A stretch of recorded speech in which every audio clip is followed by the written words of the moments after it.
We're live. Just saying. I haven't got it yet. I am going to make it a make up a tiny URL hill after the show. Tiny URL YouTube. Tiny URL. Two guys YouTube. All right, cool. Sounds good. But All right, welcome to Two Guys in a Wrestling Podcast. I'm your host, Mike Maverick. The shit on my shoulder, Joe Nelson, somewhere rolling around. So let's get to the action. yeah, like you figuring out how to do any fucking thing other than sit there and mouth breathe. You know something? Fuck you, fat boy. Listen, tons of fun. Whose ass is taking up 90% of the screen right now? Not mine. Hey, You're right. yeah, Fat Albert. Call you Fat Meyer. He'd be in there like, I can't be like, I get it. Anyway, I'm not fat. I'm pleasantly plump. so did you watch Raw? Because I didn't watch any of Raw. I actually am just in Raw right now. And they put up Raw and SmackDown on the same damn night a day on Hulu. Both of them came That's on weird. today. That's Yeah. weird. So that's telling me there's something they heavily edited out of SmackDown. I don't know what. I didn't watch it. Either that or they're about ready to just say screw Hulu and put everything on Peacock. Mm. Raw has been. Which I thought was the original plan for them going to Peacock. I did too. Well, for one thing, Peacock don't do day after. Yeah, they do. Not on everything. They do on certain shows like Young Rock is day after. Mm. And like Manifest is day after, so they do it for certain shows. Yeah, there's some on there that I watched that it's not day after, it's like week after. I guess it's a cable network, so trying to get the replays out of it. Yeah. Well, I'm drinking water, trying to be That's healthy. the first. First, my ass. Yeah. You seen me. I don't think everything. You're right. You've seen me drink water before. Yeah, maybe once or twice. I'll give you that one. No, you've seen it more than once or twice. You used to live with me, so shut up.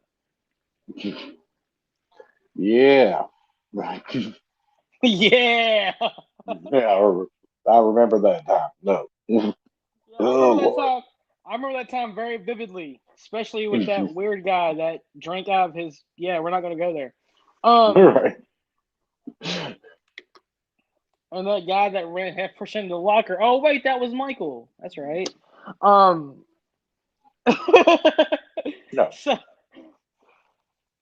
So yeah.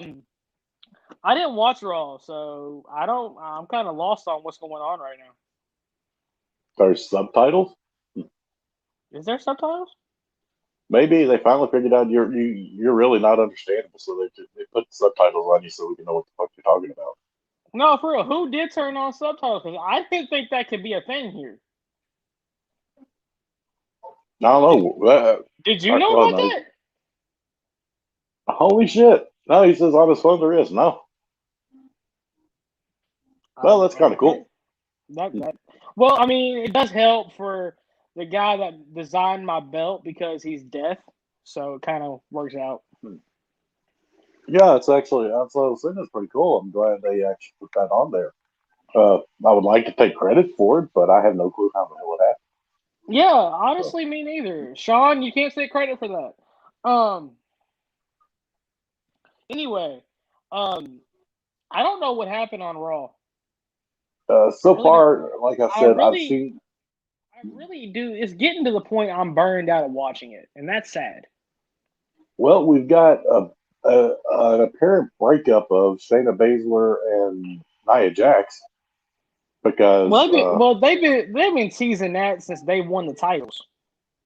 Yeah, but we finally have Shayna Baszler taking on Reginald. Who is this guy, and why is he getting more TV time than half the freaking roster? I have no idea. The other thing, we had more build with Rated RK Bro. I actually do like where they're going with that. I'm not gonna lie, I do like that. Xavier, it was a one-on-one match. Xavier Woods versus Randy Orton, and Randy Orton pulled out the win using the Bro Derek. They're using each other's finishers. It could And lead to something. And he asked that Riddle come to the ring with him. I'm telling you, So this they is did come down as a team. This is the Rock and Sock connection for the new era of wrestling fans. Yeah, kind of. I definitely see that. The other thing was, of course, they talked about the New Day Power Ranger suits. Oh yeah, I saw that on Instagram. Yeah, the Kofi Kingston was the Green Ranger, and Xavier Woods was a White Ranger. Yeah, they were both Tommy. Yeah, same Ranger, different colored suits. Same guy. He was a Green Ranger, then came green, then he was white. He was green, then white, then red, then black. Yeah. That shows you how much I know about Mighty Morphin Power Rangers and every single Power Ranger that Tommy was. God, I feel low. Yeah. You know why I know anything about them? Why? Because my little brother liked it. So I recorded the first season for it. Well, I was a big fan of the original Power Rangers. And then I stopped watching after Power Rangers in Space. I stopped watching it when he got started getting home earlier from school and was able to watch it himself. Like, I liked it as a kid, and at first Jason was like my favorite, and then it went from Jason to Tommy because Tommy's more badass. So yeah, there you go. And he had the weird flute dagger thing. It called up a dragon, which looked like Godzilla. That's what I really remember. Well, you do know that the Power Rangers was a takeoff a Japanese show called Super Sentai, right? Yeah. Okay. As long as you knew that, because a lot of people didn't know that. You want to know? You want to know this? I actually used to watch that. It was on in the middle of the fucking night on USA. What, Super Sentai? They used to have a block of TV show or movies and TV shows with like B movies and stuff like that called USA Up All Night. I never seen. And part of that was it. I never seen an episode of it. So, what are they doing with Cedric Alexander? Yeah, I haven't gotten to the part with anything to Cedric Alexander yet. Again, I'm only about 40 minutes in. Like I said, I haven't watched Raw since the Raw after WrestleMania, and I was completely let down with everything on that Raw, and I'm like, no. I know they furthered the breakup between Shelton Benjamin and Cedric Alexander. And now, and they got a new commentator now for Raw. Yeah, the guy from American Ninja Warrior. Yeah. After having that one guy for what, 3-4 weeks? Something like that. You could tell he was not fit. He was not a good fit. He wasn't going to fit in well with He was like that one guy in AEW that did their first pay-per-view. Oh, yeah, okay. Yeah, I know you. Oh, yeah, that's pretty good right there. Yeah, Marvez or some shit. Something like that. And well, apparently Pockets didn't win the championship because you're still here. Yeah, nope, he did not win the championship. They were talking about a possibility of a one-on-one match between him and Omega. Well, how it finished, I could see that. Because Omega used every single one of his belts as a weapon. Like legit, he used the Mega title. He used both the TNA titles. Both of those were used on Pac. And then he used the AEW belt on Pac or Cassidy. I think it was Cassidy. And then Cassidy did the crucifix roll up, which Sean, that should remind you of something that I did to you in the park one day. Yeah, so Yeah, I still stand by it. I mean, well, it goes but back. then again, I don't know exactly what the hell I expect from AEW. But here's the thing: Sean said that that Omega got lucky. Okay, same thing can be said for Ric Flair and most of his title wins. I'm not comparing Omega and Flair. I'm just saying, in some of his title wins, he won by the skin of his ass. Wrong or Well, yeah, right? that was his character. Yeah, it's the same thing with And Omega. I'm not comparing the two. I'm just saying that's kind of what they were shooting for with it. I think at least. and normally with the heels, that's exactly how the win comes. Where it was literally either they screwed around some way and got it, or it was 2 seconds longer and they would have lost. Yeah. That kind of thing. That's to be expected. Which I think That's is not what where. they're kind of shooting for with Omega. I don't understand. Okay, people were actually going into Double or Nothing thinking that the Elite was going to lose. They wasn't going to lose. Okay, I'm not going to sit here and sugarcoat it. I said it in the group chat that Moxley and Kingston and the Bucks match was fucking great. Told a damn good story in my opinion, and literally it literally made Moxley look like more of a badass because it took like 7 or 8 BTE triggers to put him out. Well, see, that's the thing. It's not a matter of how many times you can take a move and get up. I mean, that's the new false finish. Yeah, And that's just it. And it doesn't really make him look any more badass, or it does nothing but make him look less. I mean, let's face it. I'm saying Two months go ahead. ago, this guy was in the main heavyweight title picture. Now he's in a tag team match, getting beaten by second card teams, while Pockets and Pac are going for the world title.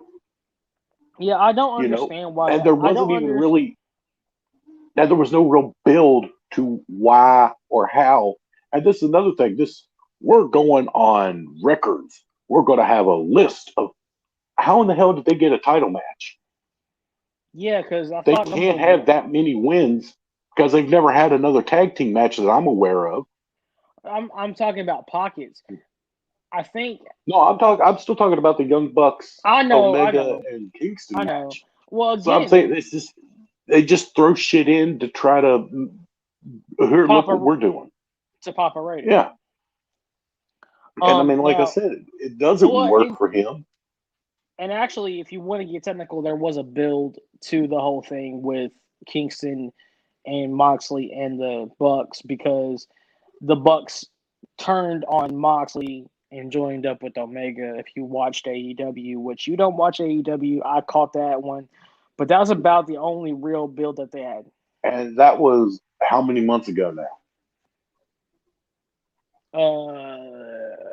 Right after Omega turned heel and won the AEW title from Moxley a little bit after that. Okay, so you're looking at what, 3 months ago? Something like that. But you gotta look at here's the thing. One thing I can honestly say about AEW is their pay-per-view schedule is extremely light compared to WWE. Yeah. Their pay-per-view schedule is right. Their pay-per-view schedule is accurate. They have far too many other fucking shows. That AEW Dark, AEW this, AEW that, whatever the hell. But I think now that you have AEW, what? But I still can't understand why they mentioned Cassidy as the guy who beat Jericho twice. So, but that was back in September. But because who else has he beat? What else has he done? He hasn't really done anything, and literally, in order for him to look legitimate in this match, I got to say, oh, he's beaten somebody. Exactly. So they go with Jericho. Well, I mean, and also on the Go Home Dynamite, he knocked out Pac and Omega. So there's that. Again, I'm gonna go on. Mark and the whole thing with Mark Henry now signing. I think the reason why they're doing a second show on Fridays is to get a better build for storylines rather than just having the one show on Dynamite, because a lot of your top talent is not going to be on Dark or Dark Elevation. But here's the problem with that. Where are your fans? You're trying to promote a TV show. You're trying to get ratings. The TV show and the ratings sell the pay-per-views. Yeah. They can't build shit on YouTube and then have it like the shows on a completely different level. That's what I'm saying. You know? I think that's the reason why they're doing the Rampage show. So that way they can take out AEW Dark and AEW Evolution, or whatever the fuck you want to call it, and have their top talent be on those two shows to get over the story for the pay per Well, view. that's what I'm saying. You can't have another show on YouTube and expect it to work with the TV audience. Well, they because fucking do. you got to, but you got to see, just in a survey of wrestling fans, how many of them actually watch the stuff on YouTube? Because I see people all the time talking about it on Facebook, and they're like, for the love of God, AEW fans, stop telling me to watch Be the Elite. I'm not watching it. I don't watch it. It's like, I want, that's the stuff that they try to pull in. Oh, well, this would make sense if you were watching that. Or, oh, this would, if you watch that. Well, no. For one thing, look at it. They've got Be the Elite. They've got, two different YouTube shows. Now they're going to have a third. Yeah, but again, Dynamite and Rampage are not YouTube based. Dynamite and Rampage are going to be on TNT. That's what I was trying to get across, and you kept cutting me off. Dynamite and Rampage are going to be their big weekly shows on TNT, while Dark and Dark Elevation will be their version of NXT. YouTube shit. It'll be their version of NXT. Yeah, it's still, they're stretching themselves too thin for too new. And I asked you, is it going to be on TV? And you said no. I said, no. Is it on YouTube? And you said yes. No, I thought we were talking about something else entirely different. Sorry. But no, Rampage is supposed to be on TNT, or TBS, depending upon which one they get moved to. And I still stand by this, and I said it to another friend of mine. They are hiring the WWE throwaways. Pretty much. They got name recognition. Yes, they've got name recognition. What they don't have is a solid run in the past year or 2 years in most cases, and all are either retired or damn near it. Okay, I wouldn't give Dynamite and Rampage that kind of, thing there. They're not really Raw and SmackDown. It's more like Nitro and Thunder. No, he's just saying that's their main show and their second show. I mean, I get it. Nitro and Thunder, especially being TBS and TNT. And also, Mark Henry isn't really technically under contract. He did a handshake deal with Tony Khan. And a lot of that's going to start happening, and I think that's something else. Like I said, I think it's like a 1 year deal, and literally, I talked to another person about this at length yesterday. AEW is going to be like WCW, and me and you even talked about it before, off air. We saw what happened with WCW. Yeah. And that's exactly what they're going with now. You've got a new company that is basically making everything or doing everything it can just to grab old talent from the major company, Yeah, because I mean, who? and I that's mean, going to end bad. I mean, think about it. Look at everyone that's been in a main program on AEW. They're former WWE talent, except for Orange Cassidy. He's the only one. He's the only one that's not a former WWE talent that has been in a big push. And And well, I honestly, mean, honestly, MJF too, but that's beside the point. yeah, Aside from MJF didn't. Aside from Orange Cassidy and MJF, who else has been pushed? And even hell, MJF is now. I don't even know what the fuck. I mean, I know he's got the stuff going with the Pinnacle versus the inner circle and football fuckery. And the inner Uh, circle won. The inner circle won. yeah, and it should, and the hell of it is, all that match was pre-taped, Yeah. Well, and they except for the showed last part. Jericho, and they Except for the showed last part. Jericho and him standing back there. AEW puts up pictures of him and Jericho standing watching the match. Yeah. On their Twitter account. That's a good way to keep kayfabe, isn't it? Yeah, it's like seriously. I mean, But I will give honestly, Sting showed me something. For being as old as he is, he can still go. And he was actually in a match, in a ring. Nothing, there was no, whatever the fuck you want to call it. It was an actual match, yeah, with the tag team. But at the same time, Sting showed me something. He can still go in that ring if he's protected. yeah, and that's honestly, I don't know who there would I would Now the guys it's that they worked with, I give them all the credit in the world because they protected Sting and they kept Sting safe. Darby took a majority of the heat, which is what Darby does better than anybody else. So there you go. you know and again, it's just getting to a point like Sting still got a match or two left in him. Yeah. And and I will give But them credit on this. They're using him right. but he has to be protected in those Oh matches. yeah. And that's the problem. Is it going to come up to a guy that Oh are they well, going to put him in with one of these fucking indie bullshit people? Then they're going to not know what the fuck they're doing. exactly. And also, Jungle Boy Jack Perry got the push. He's now going to challenge for the AEW title. He won the Battle Royal.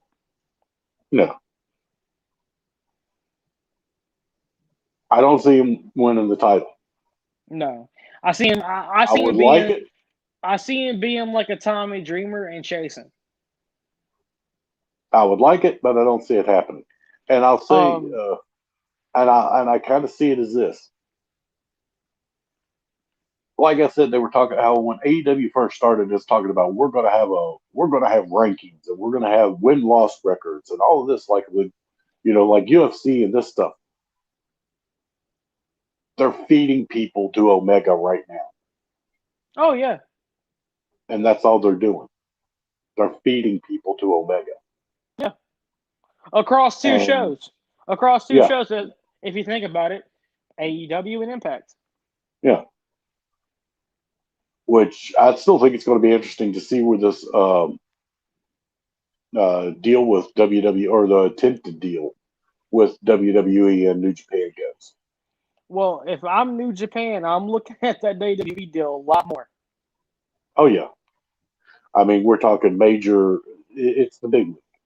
Let's call it what it is. I know all these little AEW fans out there, their vaginas are going to hurt, but the WWE is the big league. So now we're gonna exit from this, and we're gonna go into the rebooking of Mike Awesome in WCW.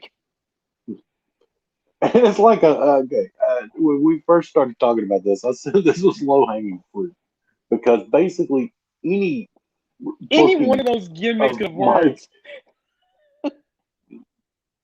that If they would, 70s guy except and the fat except chick for thriller. that 70s guy. I don't think that 70s guy would have translated well. I don't think the fat chick thriller would have either. The only one that he came in that would have been badass as fuck and they made him a badass was the career killer and kept that stuff going. But this was WCW in 2000, and well, they were hooked on phonics and stuck on stupid. Like, I would have had him come in the way he came in, attack Nash, and like then do the whole thing with do the piece of business with Canyon, tossing him off the second tier of the triple decker cage, which sounds like a weird Burger King burger. Does it not? The triple decker cage. The second tier of the triple decker cage is flame broiled goodness. You know what's sad? How much you would have bet. Someone from Burger King is gonna watch this podcast. Be like, hey, that we can build it. It'll look like a Big Mac, only it'll be like Whopper with a chicken sandwich and then Whopper. I'm like, But then the cage gets smaller as it went. Oh, you're right. So we'll put a double Whopper, a regular Whopper, and then a junior Whopper. That'll be the 3 tiers. Well, you got to have something to make it a little different. Throw an onion ring on top of it. Okay. that's the belt that you go for, damn it. The Burger King Championship. No, he didn't. No. And I gotta. He was I an don't- athletic big man. He could have done amazing if they just did him right in WCW. Dude, he made an impact by becoming the first person to invade in Madison Square Garden and become the hardcore champion during the invasion. No.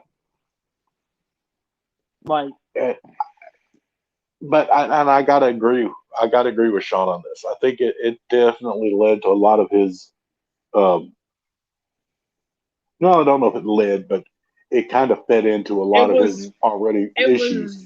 And the fact is, he didn't recover. His career did not recover from WCW. A lot of people's careers did not recover from WCW. The only ones that really recovered was Booker T, DDP, Rey Mysterio, Billy Kidman, Goldberg, and the NWO. But you got to think. I wouldn't even say Goldberg, really. A lot of those people didn't come in with the initial invasion. No. And, you got to. Actually, I don't think so. I think except for maybe. Except for Goldberg. Except for Goldberg. No, he lost. He shouldn't have lost like that. That's true. Well, the only people that WCW. No, Booker is not a joke. Booker T is actually one of the most talented guys that ever stepped foot in the ring, especially being a black world heavyweight champion in the WWE. That's tough. That's hard to do. Farouk couldn't even do that. No. And you might say, oh, well, The Rock did it. It's because The Rock's half Samoan. Well, yeah, and that's Samoan family. Yeah. That family has worked with Vince since shit. They worked with the other Vince. Yeah, you're right. DDP didn't recover from being booked as the crazy stalker, but you have to admit it got his foot in the door. Okay? It was a fresh take. Hold up. Me and you even talked about it. It was a fresh take, and it was a fresh face. Everyone was going the opposite direction and thinking it was someone that Nelson said that was someone that Taker had been feuding with. And it worked to dramatic effect because it was a new face that people didn't know, and it worked. Yeah, They buried the fuck out of him, but it still worked. And he would later on have a not a stellar career, but he's a former European champion, former tag team champion. He did a lot in WWE that people don't really talk about because they always go back to the crazy stalker gimmick. It was a way to get his It's foot in the because it door. really sucked, and that's what stuck out in people's Yeah, head. yeah. I'm not gonna sit here and say it didn't suck. It was the worst possible thing that could have happened to him. Because I'm sorry, we're gonna compare Sarah, Kimberly, Sarah, Kimberly. Who looks better? Oh, I mean, it isn't even that. It's taken the but I mean, it's the WWE formula. Yeah. Let's get these guys who are popular, independents, other companies, or whatever. Give them the money, bring them in, and then change everything about them and makes them popular. Diamond Dallas Page was Was the people's champion the of blue WCW. collar people's champion. They could He have was the brought him guy going in. in and out of the crowd. He They was could have. not the stalker They could have fixated brought. on They Taker's could have wife. brought. They could have brought him in and had him feud with Rock, and that would have been gold. But Right. you also got to look at the time that the invasion happened. The Rock was in Hollywood. Yeah, but I mean, he could have feuded with anybody. He still needed to be the people's champ. He needed to come in. And they could have even had him feud with everyone else throughout the invasion. And And then, I will and agree with have, Nelson on this because DDP was better than Booker T at that time, at least. Not now. yeah, I'll give you at that time. I think in the long run, no. I think Booker is better in the long run. I Booker like, once everyone from WCW was able to adapt to the WWE style, a lot of careers flourished. Booker being one of them. hmm, Look at King Booker. well, yeah. Well, see, and that's really what it comes down to. You got to take a little shit when you first go in. You got to Oh, realize you you're the have to. guys from the other side of the fence that have been talking shit for the past 3 or 4 years. Now you're coming to my house to go to work. Yeah, you got to. Yeah, You're gonna take some shit.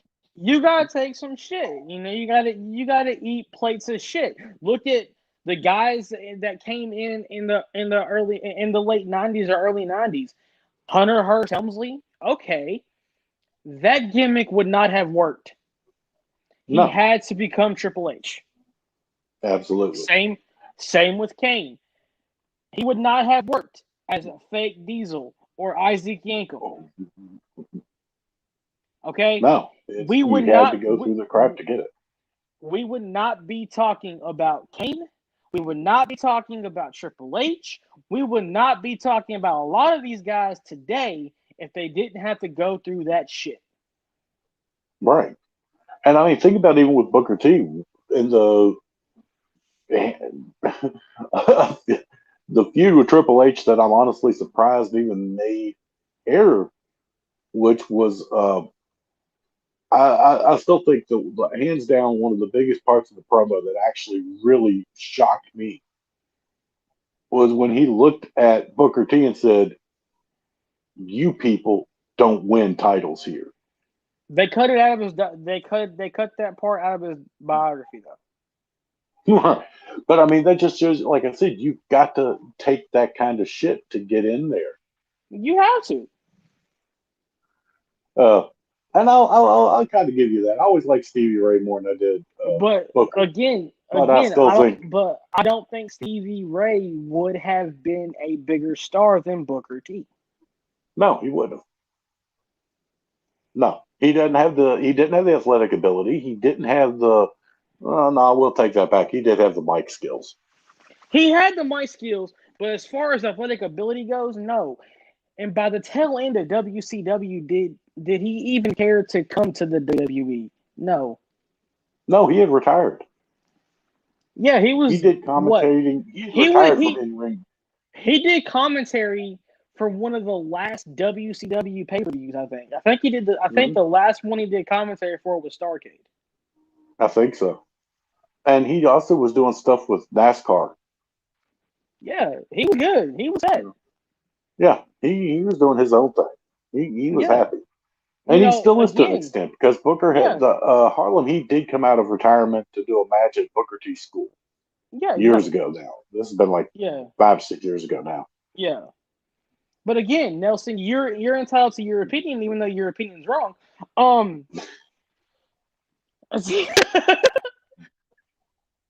What? What? What? I ain't saying nothing because I particularly agree with him. I mean, uh, like I said, I was always a fan of Booker T. Stevie Ray was a damn good talent, but he was never going to cross over and be the star that Booker T became. You can Now sit here. here's a Go ahead. question for you though. We were talking about people who had uh, gotten basically fucked over by WW or WCW at the end of the run. Yeah. Would Booker have come in with more power and more pull, or at least more acknowledgement, had he not just been GI Bro and lost a letter T in a I match? think I think honestly, if Booker T would have came in, take that part out of it, if Booker T would have came in as Booker T and still be the WCW champion, I think he would have been pushed to the moon. He would have had the rocket strapped to him, and I think Vince would have saw money in Booker T way before he did. Yeah, and let's see that's kind of what we were talking about with the stuff with Mike Awesome and any of the other ones. I mean, like I said, we have a guy that's coming in. Okay, Mike Awesome was in ECW, he was a monster. And the fact of it Yeah, is, he is the guy that should have had Vince McMahon jizzing in his pants. yeah, He was close to 7 feet tall. yeah. He's like 6'9", something like that. He is a big, big man, but he was freaking athletic. He was the He could do precursor to shit that he was the precursor to Keith Lee now. exactly. So you have him as this monster in ECW. Then he comes into WCW and he comes in with this career killer gimmick, kind of the legend killer thing with Randy Orton. Yeah. Actually And very then similar. Very then similar.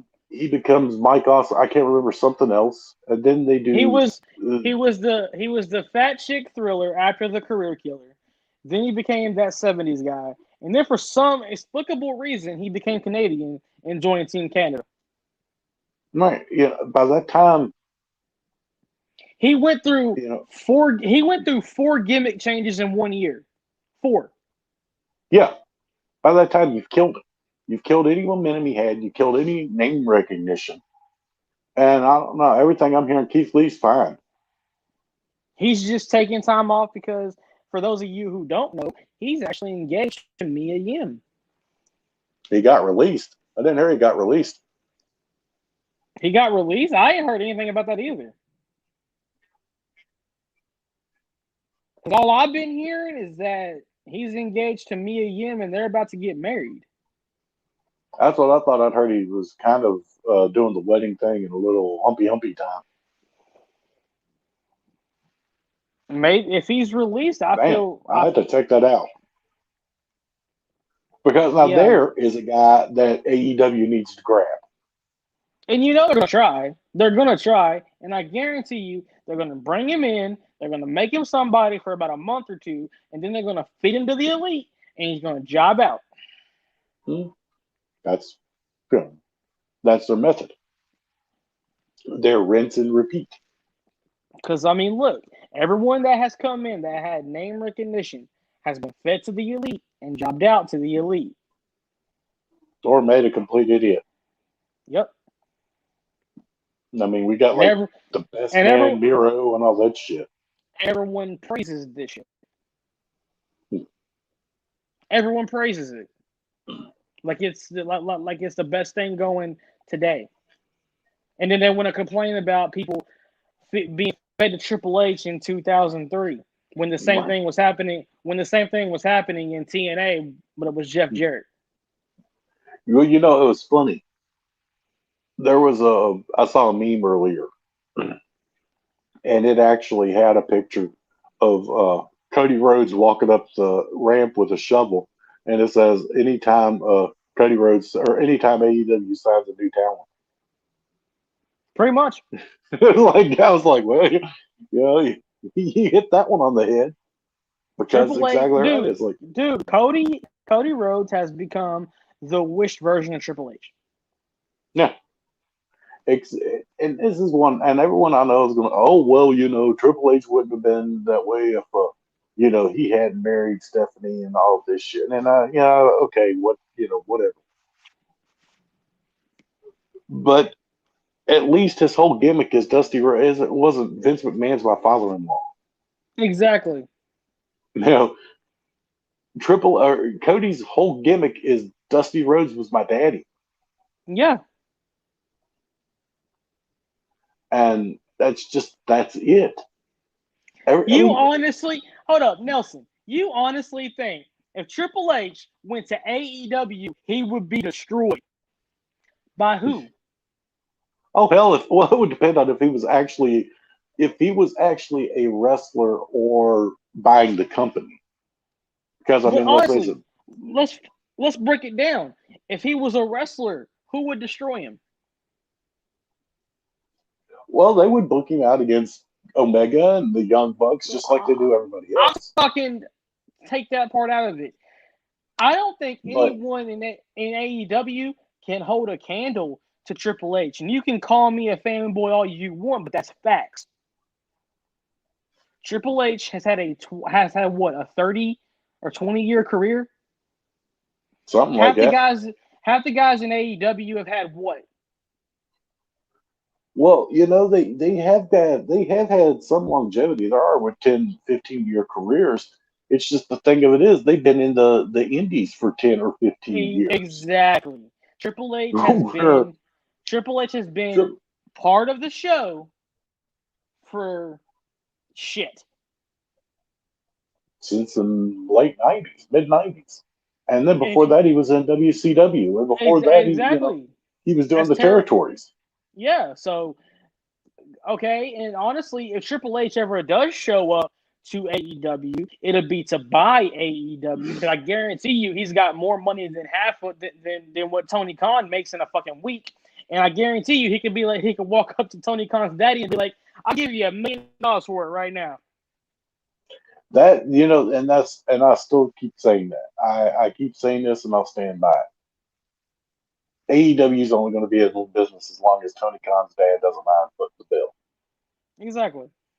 If it starts costing him money, and honestly, with their viewership and their buy rates, and not really being able to have crowds. I mean, they've got more crowds than WWE because WWE actually shut down completely. They never did. They can't be making anything. Yeah. Because as much as we do talk about signing the WWE throwaways and these legends and shit, Sting wasn't cheap.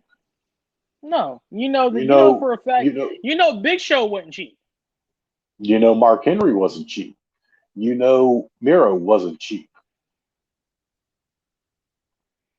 So basically, you got to remember, Triple H had already had his first World Heavyweight title run before he and Stephanie got together.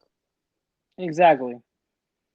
So you can sit there all you want and badmouth Triple H, but yet you're going to sit there and watch it every week. If you don't like the WWE, change the fucking channel, pal. And I did like that. Riding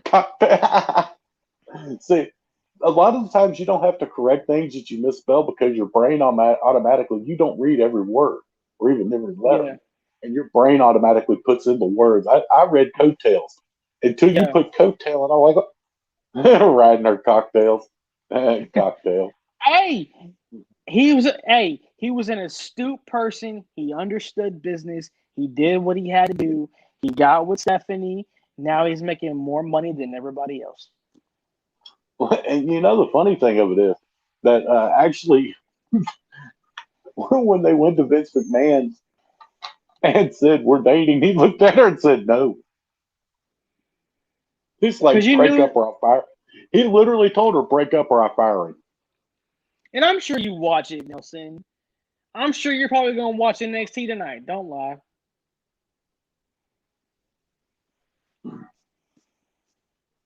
But yeah, that was like, he's like, Look, "No." you can sit here. You can sit here all day and toot AEW's horn all you want to. And I was right there with you when AEW first started. I was tooting the fucking horn. I was saying AEW is going to be different. It's going to be something new. And then I saw their first show, and I'm like, no, it's not.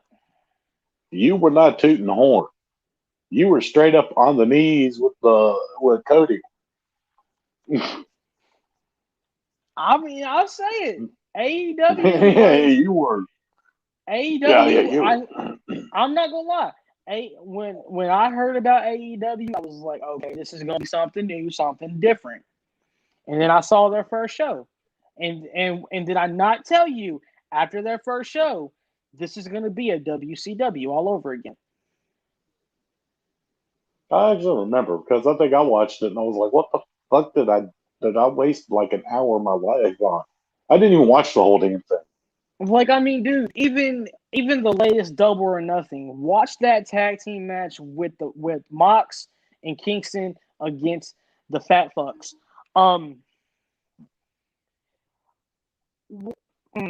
That double team went for 30 fucking minutes, bro. You know, Again, it's not the matter of them not being able to have good matches. It's the matter of them trying to play every side of the coin at once. yeah, You've got talent and you've got serious matches like Darby Allin and Sting. You've got this stuff going on. You've got a lot of serious crap going on. You have the belt collector gimmick, which could really, really pay off and be huge. And then you've got pockets. yeah. And you've got, You got like I this said, stupid. them talking about You got how this. You got this stupid shit that doesn't need to be part of the show. you got, and even like I said, stuff that they have preached from the beginning. Like, oh, we're going to follow win-loss records. We're going to rank people, blah, blah, blah, blah, blah.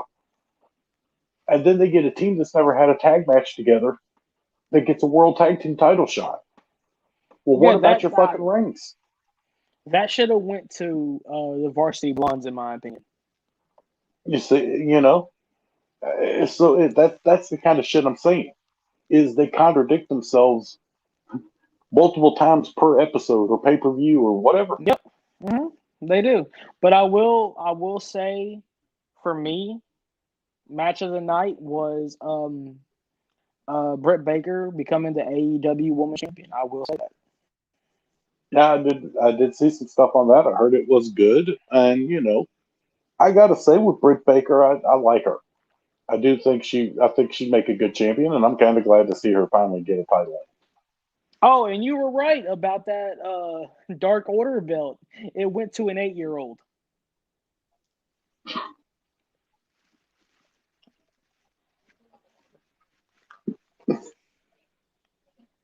They did it at the Fan Fest. They did it at the Fan Fest.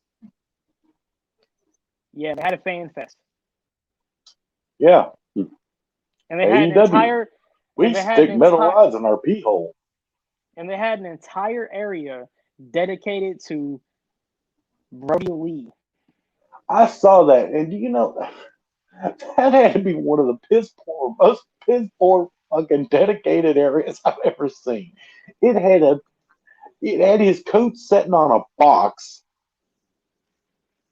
a playing card with his picture on it, and like a couple of other little in the middle of a damn field. They couldn't even shadow box that. I mean, and it had like the dog collar from the last match he had against Cody.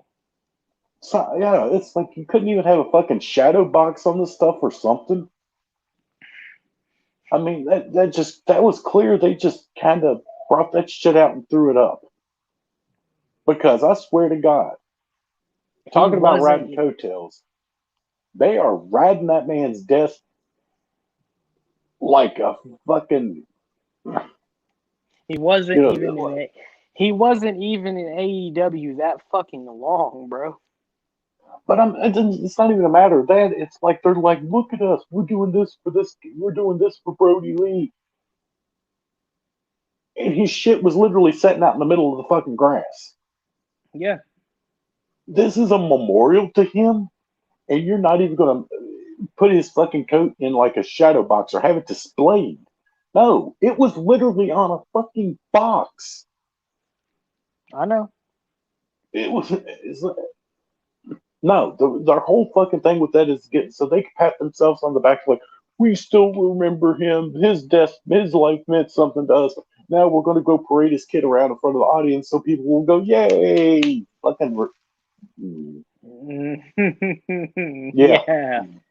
Yeah. I had to stop myself. It was getting bad there, Joe. Yeah, that's why I was like, that we're gonna stop that. And we do have I guess since we got about 10 minutes to go, and I got about 10% left on my phone for some reason. It's not charging all that well. We're actually gonna do something special on Thursday. We're gonna have Scott Diamond from Kentucky Elite Pro Wrestling to be on the podcast this Thursday to give his first real response after what happened at Battlegrounds. So Scott Diamond will be on here this Thursday at 6:30 p.m. Live. 6:30 live. 6:30 this Thursday live, and the chats will be open. So and now, if you cannot access it on Facebook, you can find it on Twitch, TWGP Podcast or Pod. I can't remember now. It's TWGP Pod. TWGP Pod, and also now, at long last, after hours and days of fighting with the sons of bitches, we are on YouTube. So you can also subscribe to us there so you don't miss anything. We're going to have more stuff that's coming out on YouTube and on Twitch that Facebook might not allow. So we're going to be going exclusively on there with some things we've got coming up. So other than that's about it. Yeah. So for Two Guys in a Wrestling Podcast, I'm your host, Mike, Joe, Nelson, everyone in the chat. Thanks for being here, and we'll see you this Thursday at 6:30.